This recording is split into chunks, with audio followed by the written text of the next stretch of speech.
Hello and welcome back as we get into our Week 10 preview. We're going to start with Friday night games, and first up is Miami at NC State. I've got a couple points on this one. It looks like no Devin Leary again for NC State, which is huge. Um, I think this is a big game for De'Aaron King. You know, you're going to be on national spotlight to see what you can do. Again, after last time against Clemson, not looking so great. I think this game also has potential for a lot of points. hmm Could be wrong, but I think it still has the potential for a lot of points. Two pretty good offenses. And I think it'll be interesting, but I do think Miami pulls away late in this game. What are your thoughts? Yeah, I like Miami. NC State, I think, has been a little too inconsistent this year in terms of the games they've played. Um, they allowed 29 to Pittsburgh.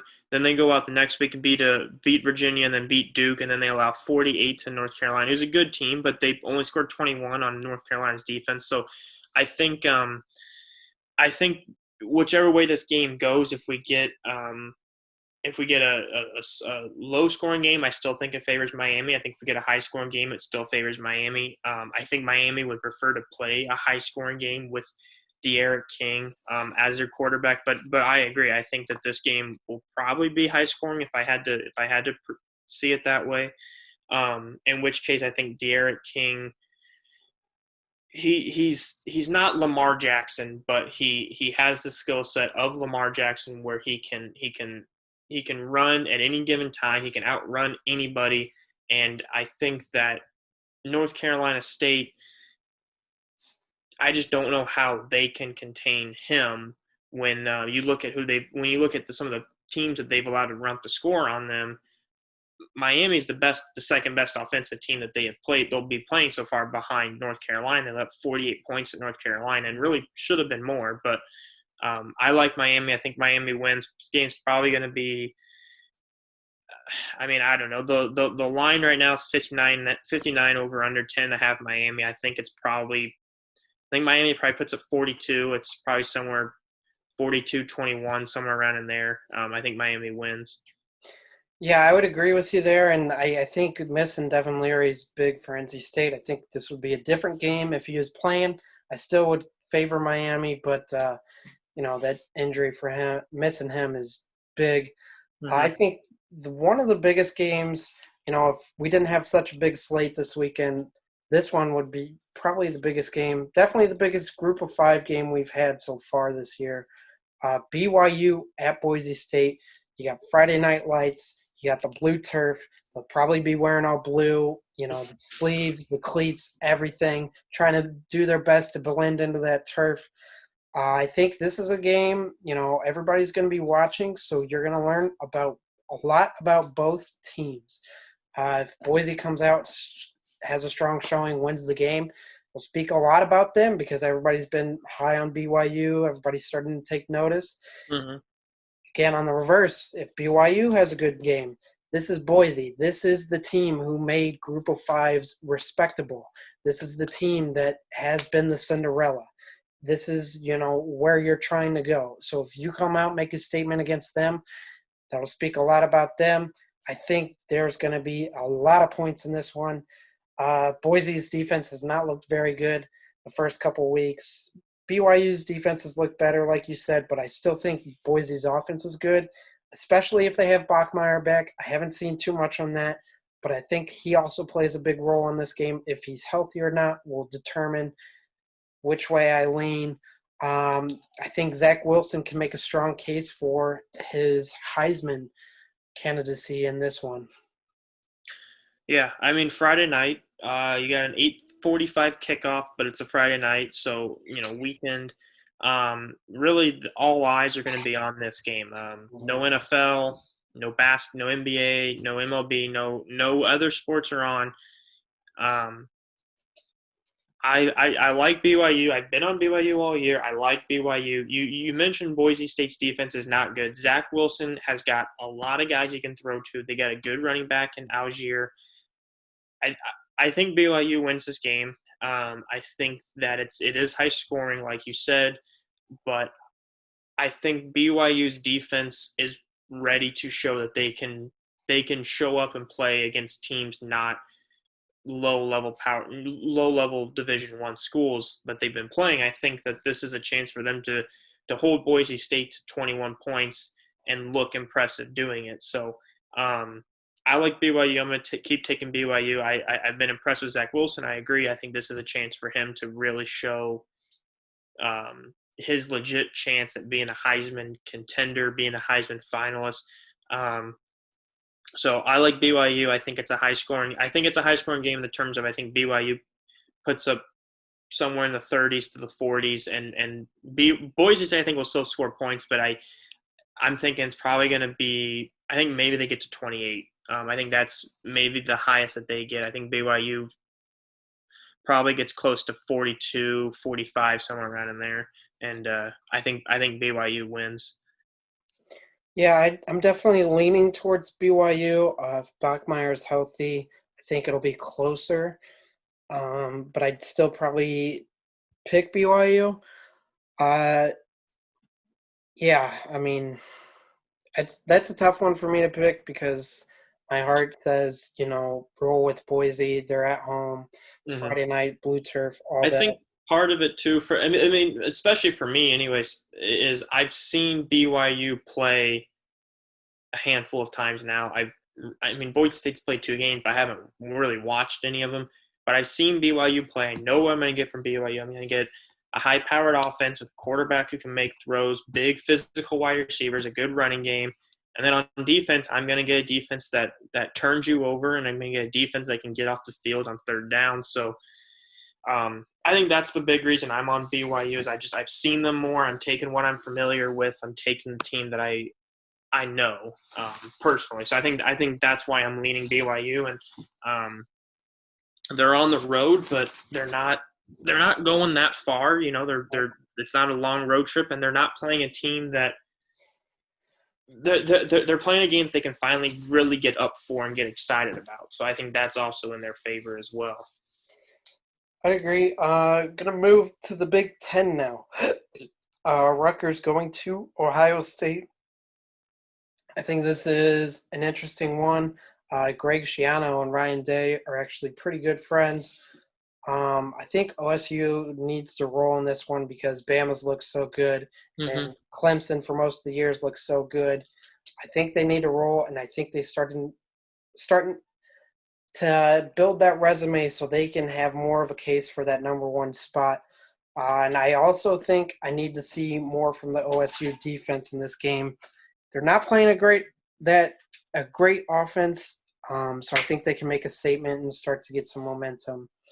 What about you? Yeah, I agree. Rutgers won their first game and then lost a somewhat close game, I guess, to Indiana. They're still 38-point underdog. I agree. I think we said last week too. Ohio State needs to come out and just rip the doors off everyone, beat everyone by as many points as they can, and I think the last few years they've beaten Rutgers by like 50. I think that they do it again this year, and I think they win comfortably. Yeah, I would say so. Next one's actually a pretty interesting one. Oklahoma State at Kansas State. The winner of this is probably atop of the Big 12, right there with Iowa State. Oklahoma State needs to bounce back, especially on the defensive side. I think, in my opinion, I think this game could get ugly for Kansas State. The one thing I do have to note is they've got a pretty good freshman running back, probably showing people shades of Darren Sproles, Deuce Vaughn.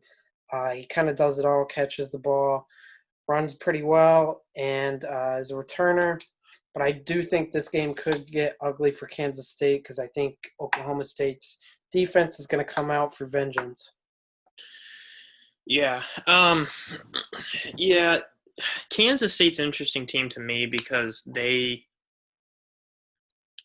can you can get a really good Kansas State team that like we got earlier in the year when they played. I mean, they weren't really good when they played Oklahoma. They let up 30-something points, but they won that game on the road. And then they could get a team like we got last week where they lose to West Virginia on the road and it wasn't even close. So I think that's a good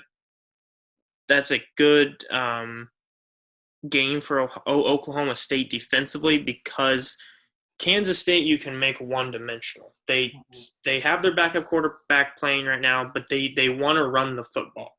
So I think you can really try and take that run away from them, make them throw it downfield, make them have to score a lot of points, because Kansas State's defense is not very good. Oklahoma State should be able to score points on them.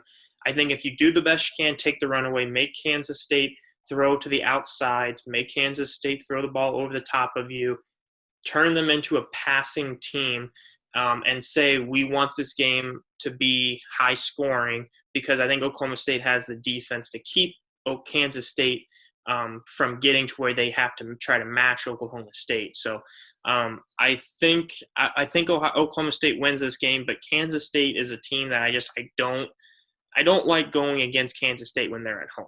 There's just something about when they play at home, to me, always says that Kansas State's never out of a football game, and they tend to, I think, win these games at home where they're not big underdogs. 12.5 is not a huge underdog, but that's a big enough underdog where you can say, these are the kind of games where they like being these types of teams. And, there's some teams out there where you just say they like being the underdog. And I think this is a game where Kansas State likes being the underdog. And, I wouldn't be surprised if Kansas State won, but I think Oklahoma State, this is a get right again game, and they win.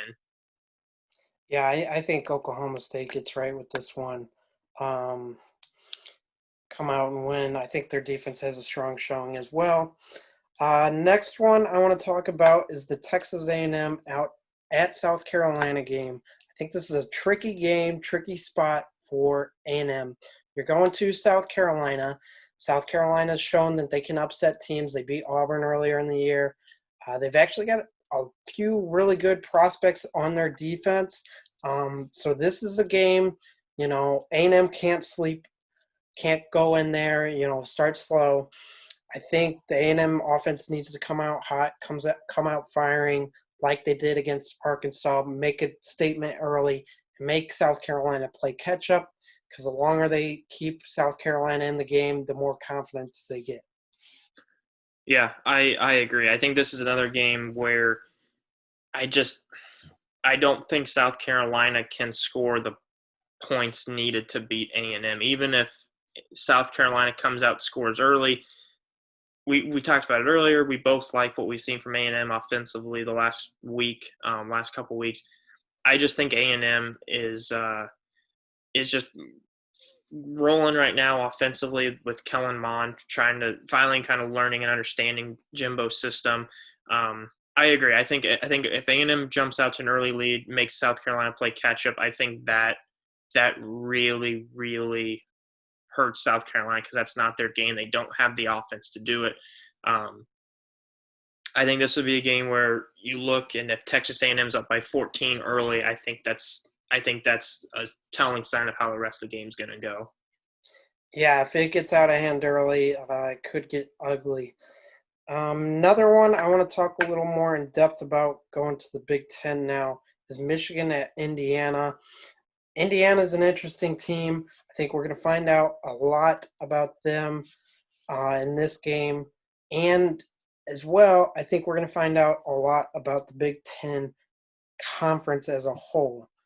This is a must-win for Michigan, in my opinion. Indiana has a lot of experience. They don't have these big names, but they have a lot of experience, and they play really solid football. They force turnovers. They don't commit too many mistakes, so they're not really going to beat themselves. I think this is an interesting game, and especially being at Indiana, I think it could go Indiana's way, even though right now they're underdogs. Yeah. I think last game against Rutgers was the game everyone was like the letdown game for Indiana. Everyone kind of thought, coming off that big win, they're like, they're going to Rutgers. They're not going to get up for the game. They're not going to be ready, and they proved a lot of people wrong. So I think this game, people maybe have a little more confidence in Indiana. I have a little more confidence in them than I did last week going to Rutgers. But Indiana against Penn State put up a lot of yards on them. That first half was not very good. The second half was a lot better. They put up yards. Michigan is a running team. They want to run the football. They want to move the chains that way. And I think this is going to be a low scoring kind of back and forth game, because I think both these teams are not going to score points early.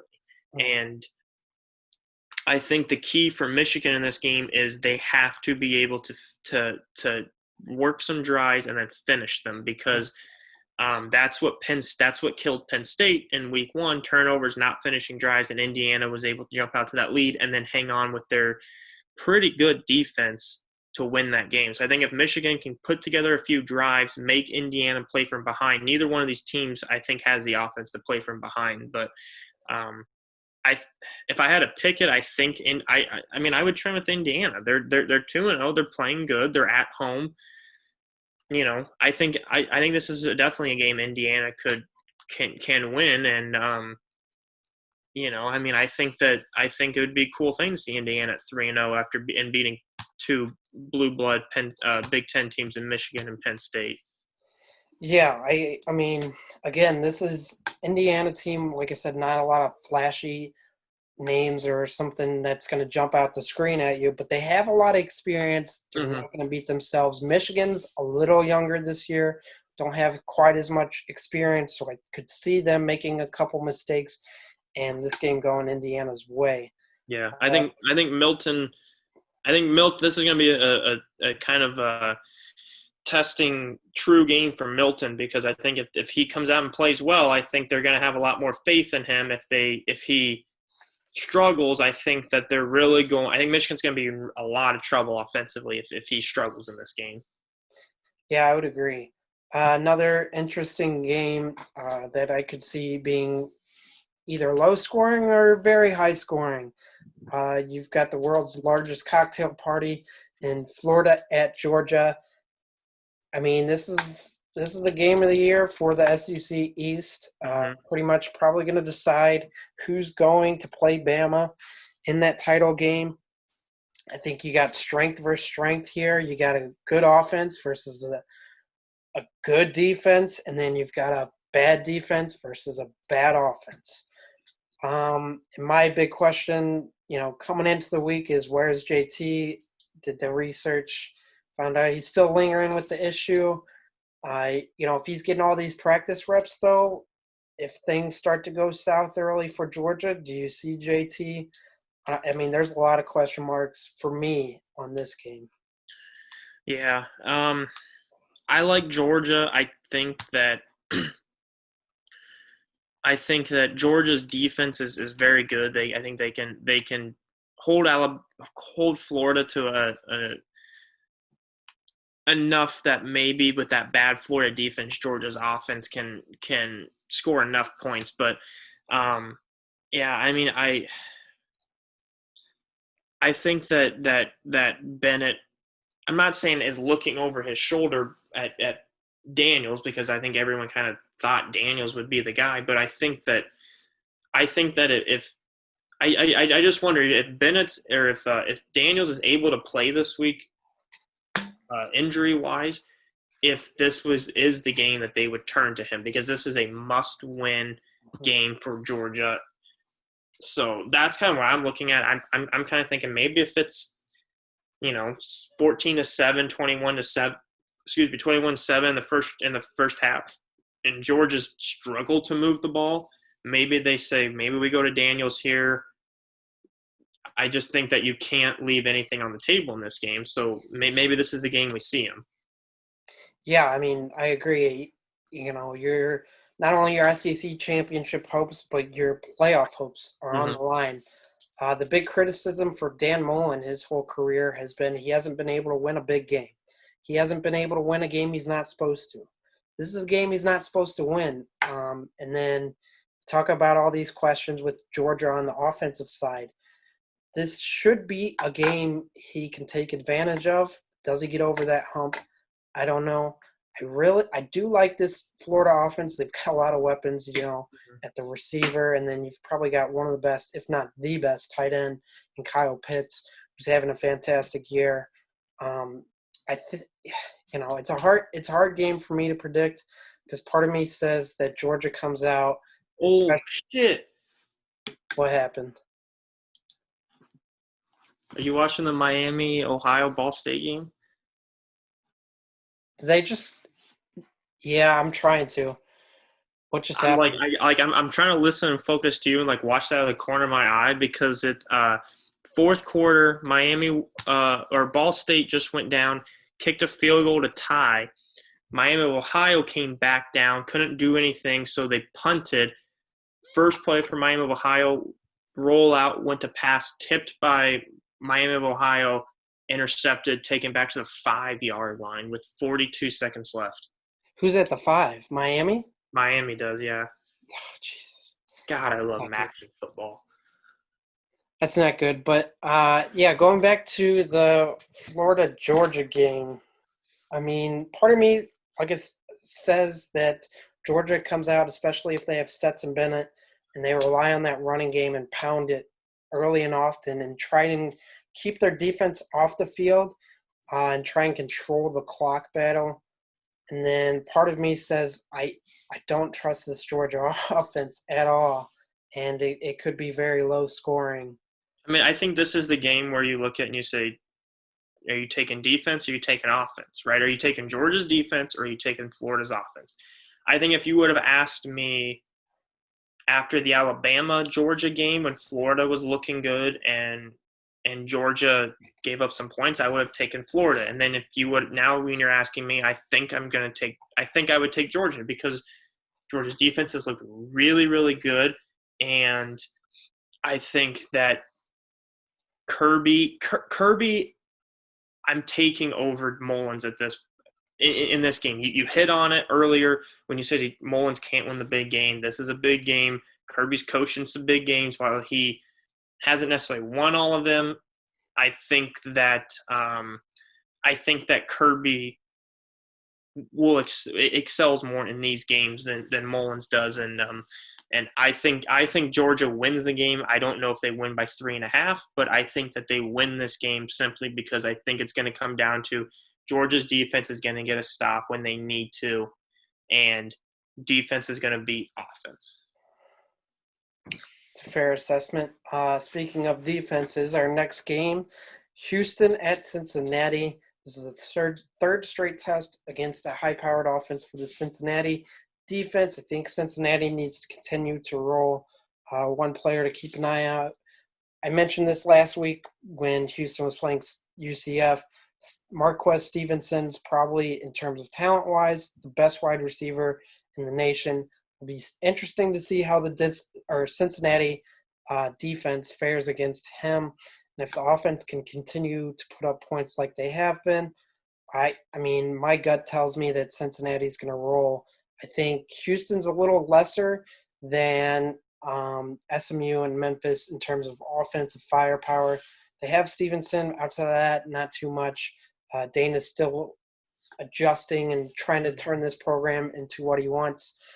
So my heart says that, Cincinnati right now I think is getting like 13 points. I think that's way too low, and I think Cincinnati rolls. Yeah, I agree. I think I would take Cincinnati minus the 13.5, and this would be another game where I think you say Houston team total, definitely the under I think would look pretty good for Houston given what we've seen Cincinnati do the last couple weeks.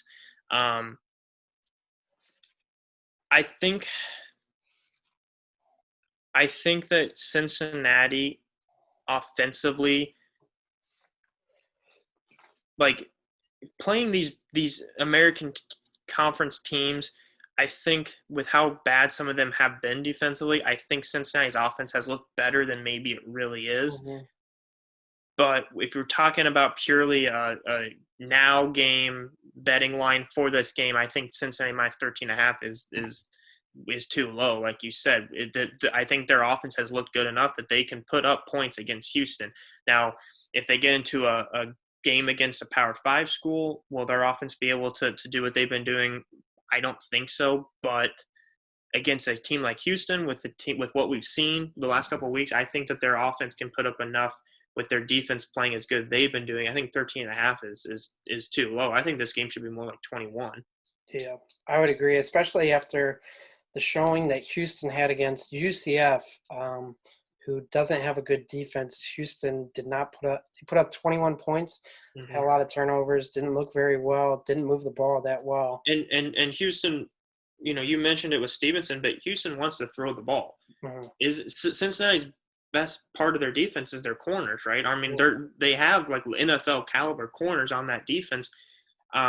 Obviously, Houston's going to run a lot of dink and dunk screens, but still, like you're talking about, Houston's best offensive player is a wide receiver, and Cincinnati's best defensive players are their cornerbacks. Yeah. And if you have two guys that you can put on either side of the field and not have to shadow him, that favors the defense a lot. Well, another thing too is UCF ran for over 300 yards against Houston. I mean, UCF is a little more balanced than people give them credit for, but Mm-hmm. I think Cincinnati is a better running team than UCF is. I mean, they average over 200 yards rushing per game, and I think this could be a game where they just pound them and manhandle them on both sides, on both fronts. So, I mean, we've said this a couple times already, but I think this line's too low, and Mm-hmm. I think I'm going to jump all over that. Next game that I want to look at, I don't have much because I don't know much about the undefeated team that we're about to talk about. Liberty 6-0. This is Liberty at Virginia Tech. Virginia Tech's been interesting. They've been up and down. Can't really get a read on them. They've had the COVID issues early in the year, and then, every week, you get a different team. This is Liberty's Super Bowl, and they're 14-point dogs last time I saw, and I think for a good reason because they haven't really played anyone so far. Yeah, I mean, was it just 3 years ago that Old Dominion went to Virginia Tech and beat them there? So I mean, it's definitely possible to beat Virginia Tech at Virginia Tech under under that coaching regime. But I mean, Liberty, man, they haven't played anybody, right? Like they're a team like Coastal where you want to believe in them, you want to cheer for them, but they haven't played a lot of teams. So I don't know. I think you're going to cheer for Liberty, but I think Virginia Tech has looked really, really. I think Virginia Tech has looked really good at times, right? Like like Yeah. like Virginia Tech offensively has looked good. Mhm. They were supposed to have a good defense coming into this year. They lost a couple guys to opt out, but um, Well, I don't know. I think maybe this game stays close for a little bit, but I think Virginia Tech ultimately pulls it out simply because you're talking about a team that has held its own in the ACC versus a team that's played really a bunch of teams that they're truly better than, and even that includes Syracuse. Yeah, and I think one thing that might keep Liberty in this game is the fact that Virginia Tech does like to run the ball. They've got one of the best running backs in the country in Khalil Herbert, so that might benefit Liberty, but I don't think there's any way they win this game. We'll stick in the ACC with potentially what could be the game of the year in my mind. Without Trevor Lawrence, you've got Clemson at Notre Dame, and Notre Dame is allowing some fans, I think 20% capacity is Mm-hmm. around what I hear. I've got a lot of notes here. Clemson D has to play better. They have to play better this week. They have to make a statement. Next thing that might help them is they're going against Ian Book. I, don't- I think I've said this before. Ian Book isn't a guy that's going to win you the big games. He's not a guy that's going to win you the big games. And if he is, he has to do it now. What better opportunity than do it now when Clemson's without Trevor Lawrence, when they're coming off a poor game defensively? I mean, to me, Ian Book, Notre Dame fans make him out to be a little better than he actually is. Every game I watch of his, he does not impress me. I think turnovers will be key in this one. If the freshman quarterback for Clemson, DJ, can take care of the ball, then I think they win this game. I think they win pretty convincingly. I think Notre Dame, though, I keep saying this, I do think they have a very good defense. I think they've got one of the better defenses in the country, and I think in terms of talent, I don't know unless Clemson plays Georgia in the playoffs. I don't know if talent-wise Clemson will see a better defense this year. So I think those are my key points to talk about. What do you think about this? I mean, you're higher on Notre Dame than I am. I think you're right about Ian Book. I think Ian Book is not as good as people make him out to be. I think outside of that corner of Indiana, I don't think people are as high on him as other people around as people around the country are. I mean, you talked a lot about Notre Dame's defense. You like Notre Dame's defense. I think that's the thing is, can Notre Dame's defense get turnovers? Can they create pressure? Can they make a freshman quarterback on the road feel uncomfortable? Because at the end of the day, he's a good quarterback. He's a 5-star recruit. He's got a lot of weapons around him. Clemson doesn't need him to be spectacular. They just need him to be good. If Notre Dame can go out there and create turnovers, if they can go out there and put pressure on him, make him feel uncomfortable, then yes, that helps Notre Dame's defense. That helps Notre Dame win the game, because I don't think Notre Dame offensively is that good. And I think if we get the Clemson defense that we think Clemson has, I think it could be a tough night for Notre Dame, in which case then you really don't need Clemson's quarterback to be good. You just need him to not turn the ball over. So I think that could be the what it comes down to is, can Notre Dame finish drives, and can Clemson not turn the ball over? Because if Notre Dame finishes drives and makes Clemson have to score the football, I mean, I think they can, but then it becomes, you are asking a freshman quarterback on the road to be better than maybe what he really is. And as of right now, being a freshman. So, I mean, you're higher on the Notre Dame defense than I am, but I think that if he can just be good and get the ball to the weapons, let Etienne run the football, get it to your wide receivers, let them create plays, I think Clemson is the better team. But I think if Notre Dame's defense is what you're saying they are, and they can be good and create turnovers, I think Notre Dame can win this. Like, it's not crazy to think Notre Dame can win this game, especially without Lawrence. But I think that they have to play really, really good defensively. They have to make a freshman turn the football over, and they have to be able to sustain drives on offense and then finish them. Because at the end of the day, if this game is 21-14, that favors Clemson, because then your quarterback doesn't have to do much. This game's high scoring, and you're telling Clemson, hey, you guys are going to have to score some points to win this game. That favors Notre Dame, I think. Yeah, I mean, going into the year, if you said a high-scoring Clemson-Notre Dame would favor Notre Dame and a low-scoring Clemson-Notre Dame game would favor Clemson, you wouldn't believe it. But I definitely agree. You definitely don't want to have to make DJ do too much, because if he's having to do too much, that's when the freshman side of him will probably more than likely show. There will be a little panic there. And I think this is also a game, where Travis Etienne can make a big case for not only his Heisman candidacy, but also his draft stock. If they come out and hand him the rock and he has a big game, a lot of people will take notice. They'll be like, okay, you know what? Even with Lawrence out, they handled Notre Dame because of this guy. And I think, last week he didn't have a spectacular game running, but he also got involved in the passing game. I think he had over 100 yards. And it's the same with any It's the same anytime a backup quarterback is in, whether it's at the NFL, college, high school, a running game can be their best friend. A tight end, a running back can be their best friend. I think this is going to be the same.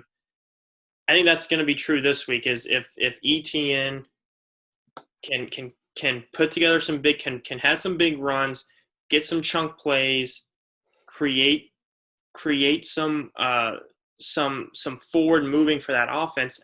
I think that can really help this quarterback because, I mean, I don't know. It's the same thing with the way Tua came on the spotlight, right? Like, quarterback gets hurt, he comes on, puts together a really good showing, and now it's all about him. I'm not saying that's what's going to happen here, but like this quarterback could be better than we all think, and this could be the game where he shows that to everyone. He shows that I can, I can run, I can pass, I can throw the ball downfield, do all these things.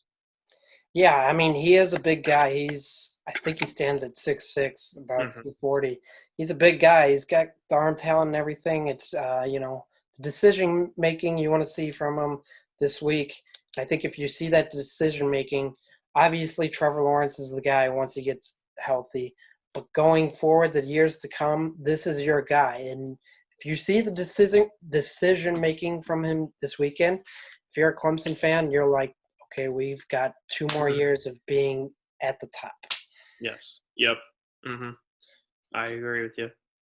So next, I actually want to take it into 2 Pac-12 games, and then we'll get into a little Pac-12 preview.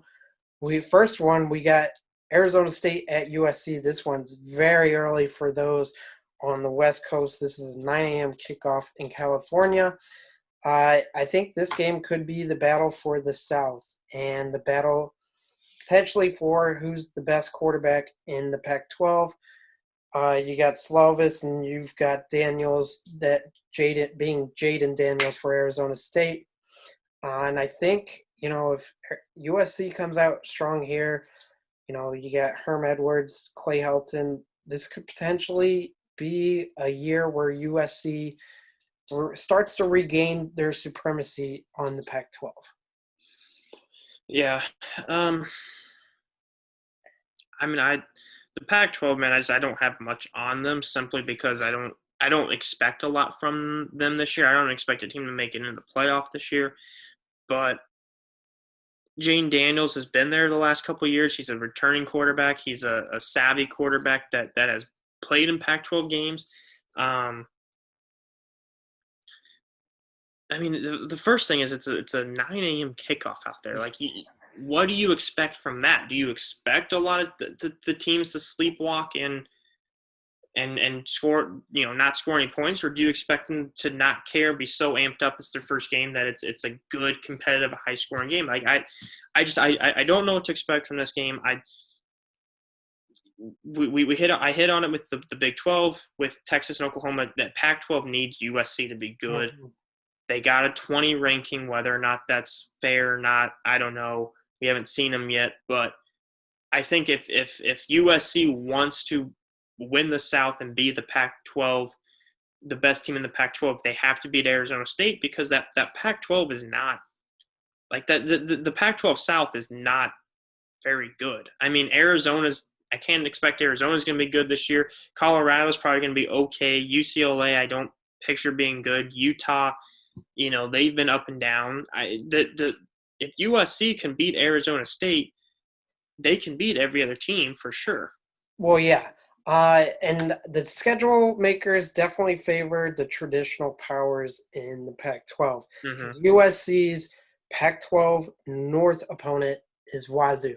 Wazoo's got a new coach, everything like that. So they definitely favored USC, gave them a favorable schedule. Like you said, Arizona is probably going to be the bottom there. Colorado, UCLA will be around there. Utah, this was the best team in the Pac-12 South last year, but they lose like almost everybody on their defense. They lose their starting quarterback. They lose a running back. They lost a lot. Mm-hmm. Whittingham's a good coach, but I don't know if he can do, a lot with a lot of new guys. Arizona State, third year under Herm Edwards, he's got more of his guys in there. So I think they'll be better, but USC gets the recruits. It's just a matter of Clay Helton getting the best out of them. Yep. And I mean, if there's a year for USC to get back on top, I think it's this year. Yeah. I mean, I don't want to say it has to be for Helton's job, but I can't imagine USC wants to wait around too much longer to get back to where they want to be. But um, yeah, I don't know. I mean, I think when you look at USC, it's they always can get the talent. They can always have guys that are going to be NFL caliber players, but it's just hasn't translated to wins in the last few years. So I think if USC comes out, they win this game, they look good doing it. I think that is a big thing going forward for them and for the Pac-12, because I think I think a USC Oregon Pac-12 championship game is the best thing for the Pac-12, and it's the best thing for college football, really. Yeah. You have the traditional Pac-12 power against the Pac-12 power of the last 20 years or 15 years or whatever it's been. I think USC wins this game. I like Herm Edwards at Arizona State, but I think USC. If I had to pick a side, I'd take USC just because it's an early start and they're the home team. I think that could be a huge factor with it. Just because of how early the start is. Like it's kind of crazy. Yeah, I mean, I'd agree. I'd probably lean towards USC. I think it'll be a pretty close game, but I definitely would lean towards USC. I mean, they've got returning quarterback. He was a freshman last year. You've got Ahmad St. Brown now on the outside, who's probably one of the better receivers in the country. They've got, again, this has to, in my mind, it has to be USC's year because if you look at the North, Oregon's, not returning, they lose 4 guys on the offensive line. Sure, they return probably the best offensive lineman in the country, but you still have to replace 4 other guys. You're replacing a starting quarterback. You're replacing some of the defense. USC's returning a lot of starters. The only big question mark that I've seen, doing my research is the cornerback area. But other than that, they return a lot of guys. They've got a lot of talent. So, in my mind, it has to be USC this year. Yeah, I would agree with you. I think that, again, I don't think USC is going to wait around too much longer on Helton. I think that USC, just like Texas, just like some of those programs, they don't want to be average. They want to be good. If Helton's been average, so I think this has to be the year because I don't think they're going to wait around too much longer on him. Yeah, and then going into the Pac-12 North, you got the big one, Stanford at Oregon. This is a decent test early in the year. It'll speak volumes on both teams in my opinion. Like I mentioned, Oregon lost a lot on the offensive side of the ball. So is the Pac-12 North still Oregon's to lose? I'm not really sure. Don't know what you're going to get out of Tyler Sauer at quarterback. One player to watch for Oregon, though, is on the defensive side. Thibodeau, defensive end. This guy is a stud. Last year, as a freshman, he looked really well. He looked really good. And I think he's only gotten better. A lot of positive reports on him. So I think he's one to keep an eye on. I lean towards Oregon. I don't know too much about Stanford. Obviously, usually have a pretty good running game and a decent defense. Yeah.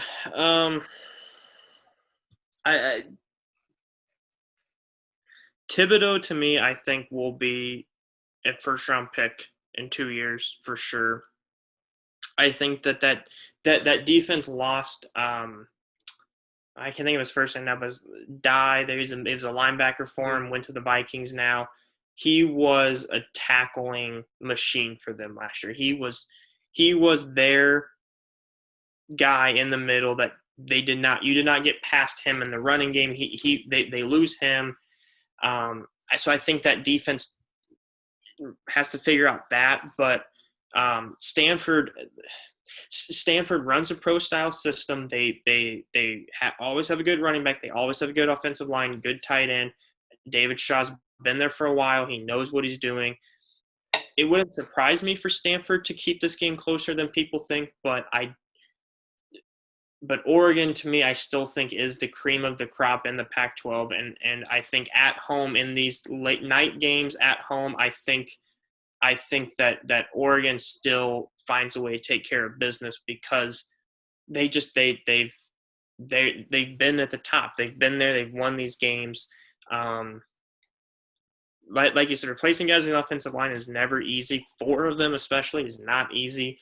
Replacing your do-it-all quarterback last year from Herbert, not easy. But I still, I think Oregon. I'm taking Oregon until they prove me otherwise at home. So I think again, I think an Oregon USC Pac-12 is what the Pac-12 wants. Yeah, I would agree. And, looking at the North, I still think, like you said, I mean, until Oregon proves me otherwise, they got to be one. But that 2 position is interesting, in my opinion, this year. I think you've got 3 teams who could potentially take or be the second best team or potentially give Oregon problems. And I think it's Cal, Washington, Stanford. Stanford, I'm going to learn a lot about them this weekend. Don't know too much. Washington, you replace your head coach long time. So who knows what happens there. Cal is a team I think that could, potentially beat Oregon. They play really strong defense. Yep. Coach has them going in the right direction. They play a strong defense, decent. You always get decent quarterback play out of Cal with the history of quarterbacks that they've produced. So, I mean, that's, to me, Cal's the only team I think that could challenge Oregon, and even there, I don't know. I think this game between Stanford and Oregon will tell us not only a lot about Stanford and Oregon, but also about the Pac-12 North. Yeah. I mean, Cal last year played really, really good defensively. They were probably the best defensive team in the country. The problem is they couldn't do much offensively. But I do think there's teams that can give Oregon problems, especially in a year like this where you don't know what can necessarily happen. But I still agree. I think you take Oregon. I think you take Oregon until they show you something that you don't like. Yeah, and Oregon State, I think they've got a lot of people returning, so they might be a little stingy, like Arkansas, Wazoo. I mean, you lose Mike Leake, and you're trying to change the program again, so who knows what you're going to get out of them. But that's all we've got for our preview, and stay tuned for our bets.